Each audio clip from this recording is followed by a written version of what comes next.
그래서 이제 여기서 가장 중요한 키워드는 흥미를 유발시켜서 유인하는 이 두 가지예요. 어떻게 재밌게 하고 어떻게 유인을 할 건가. 그래서 이제 이 세 가지에 대한 대답을 하면 이제 그 마케팅 문제는 해결이 되는 거거든요. 첫 번째는 소비자를 유인할 수 있는가, 어떻게 소비자를 유인을 할까. 두 번째, 소비자를 능동적으로 관여시키고 행동을 유발시킬 수 있는가. 능동적이라는 거는 이제 풀 마케팅을 하는 거죠. 내가 이제 특별히 여기 사이트 들어가 봐라, 이 물건 사용해 봐라, 이게 아니고 내가 그냥 막 하고 싶어 가지고 하는 거. 제가 이제 옛날에 한번 이렇게 있다가 어느 날 그 아이리버에서 아이팟 나노가 나왔어요. 너무 이뻐가지고 이걸 한번 눌러보고 싶어가지고 영상까지 간 적이 있었거든요. 이게 바로 소비자의 행동을 유발시키는 거겠죠. 그 아이팟 나노도 어떻게 보면 푸시잖아요. 이 아이팟 나노는 얼마나 얇고 얼마나 가볍고 어떤 모양이고 어떻게 한다, 이건 자체는 광고를 했잖아요. 하지만 이 광고가 너무 멋있어가지고 정말 눌러보고 싶고 정말 사용해보고 싶은 욕구가 생겨가지고 거기까지 가게 만들었잖아요. 이런 광고들. 그 다음에 커뮤니케이션, 브랜드 연대감과 유대감. 그 할리 데이비슨 이제 얘기를 많이 하는데 그거는 이제 저희가 오토바이 많이 안 타니까 그거보다 이제 저 같은 경우는 이제 애플하고 좀 많이 이제 연대감이 생기는 것 같아요. 특히 이제 제가 프레젠테이션 할 때도 애플 컴퓨터를 이용을 하고 음악을 들을 때도 다 이제 애플을 이용하다 보니까 애플에 무슨 신제품만 나왔다 하면 무조건 가서 눌러보고 해보는 것 같아요. 그리고 애플이 꼭 우리 회사 같고 그 애플에 대해서 욕을 하면 괜히 우리 집에 대해서 욕을 하는 것 같고 이런 느낌이 들더라고요. 그리고 애플 제품에 대해서 욕mol을 하고 어떻게 하면 이런 마음을 들게 하는가. 이 세 가지가 가장 중요한 숙제 같아요. 이 세 가지를 그러면 어떻게 풀었나 보시면 그 해결책이 뭔가. 해결책은 이제 크로스 미디어라는 거예요. 그러면 이 크로스 미디어는 뭔가? 이제부터 크로스 미디어에 대해서 설명을 좀 해볼게요. 크로스 미디어는 그러니까 타깃 인사이드와 미디어 인사이드, 그 인사이드는 통찰이라는 뜻이거든요. 타깃이라는 건 그 우리 물건을 쓰는 사람들에 대한 통찰이요. 어떤 사람이 우리 물건을 쓸까? 타깃이라는 건 명중할 만한 그 목표를 말하는 거잖아요. 그러니까 예를 들어서 타깃이라는 걸 잘못 이해하는 사람들은 우리 제품 모두가 다 써야 된다. 이거는 타깃이 없는 물건이에요. 그러니까 화살을 쏘는데 아무데나 맞아도 상관이 없다는 거잖아요. 그거.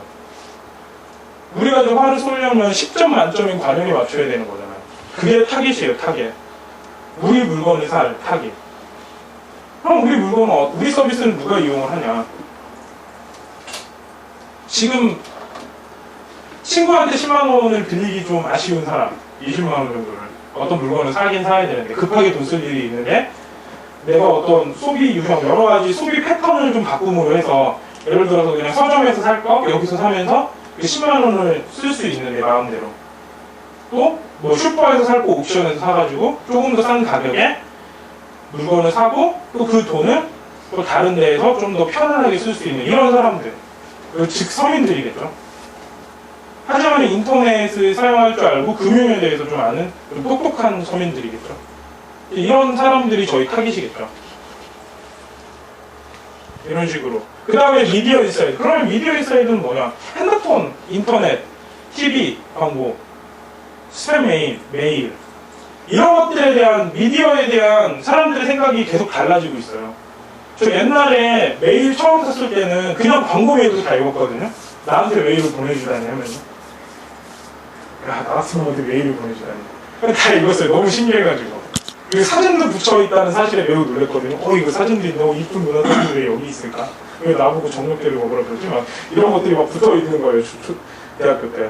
하지만 지금은 안 보죠. 그냥 제목만 봐도 안 보죠. 이건 이상한 거다. 이런 식으로. 왜냐면 이제 미디어에 대한 인식이 바뀌었다는 거거든요. TV 광고를 옛날에 봤으면 이 TV 광고에 나온 물건은 무조건 좋다고 생각을 했는데 이제 뭐 TV 광고에서 나온 물건을 좋다고 사는 시기는 지난 것 같아요. 물론 그런 사람도 있겠죠. 이런 사람들이 후기 수용자라고 하는데 TV에 나왔다고 물건 사는 사람은 없는 것 같아요. 물론 물건을 산 다음에 TV에 나와서 샀어 이렇게 말을 하는 사람은 있겠죠. 그럼 이제 미디어에 관한 생각들이 계속 바뀐다는 거예요. 그렇죠? 두 번째는 넓이와 깊이를 고려한다. 여기서 가장 중요한 건 깊이라는 단어예요. 넓이는 뭐냐? 옛날 마케팅은 무조건 많은 사람이 듣기만 만드는 게 제일 중요했어요. 그래서 TV에 그냥 무작정 때리는 거예요. 자, 그러면 우리 그 서비스를 하는데 우리가 광고 시간을 막 조사해보기, 저희가 한번 TV 광고를 내려고 한번 해본 적이 있었거든요, 실제로. 성태 씨랑 같이 분석을 해본 적이 있었어요. TV 광고 대비 인터넷 광고가 얼마나 효율이 좋은지 직접 계산해가지고. 예를 들어서 우리가 좀 너무 비싸고 하니까 연예가 중계가 되게 높더라고요. 연예가 중계에 딱 보면은 연예가 중계에 우리가 광고를 내보내면은 그걸 뭐 우리가 보는 타겟 연령대가 몇 명이 보고 여기서 돈이 필요한 사람이 몇 프로 하다 보면은 생각보다 많이는 볼 수는 있어도 우리가 필요한 걸, 우리 물건을 원하는, 우리 서비스를 원하는 사람이 볼 확률이 생각보다 적어요. 계속 계산을 하다 보면. 그렇기 때문에 요새는 거의 브랜드 광고를 하지 제품 광고는 좀 잘 안 하려고 하거든요, 대기업에서는.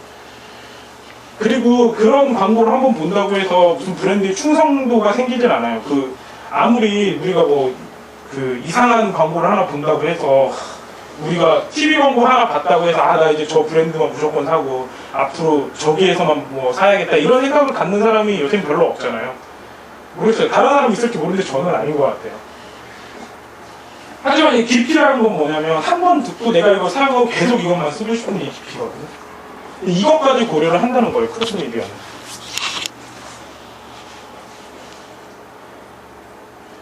그 다음에 이게 중요해요. 시나리오 도선.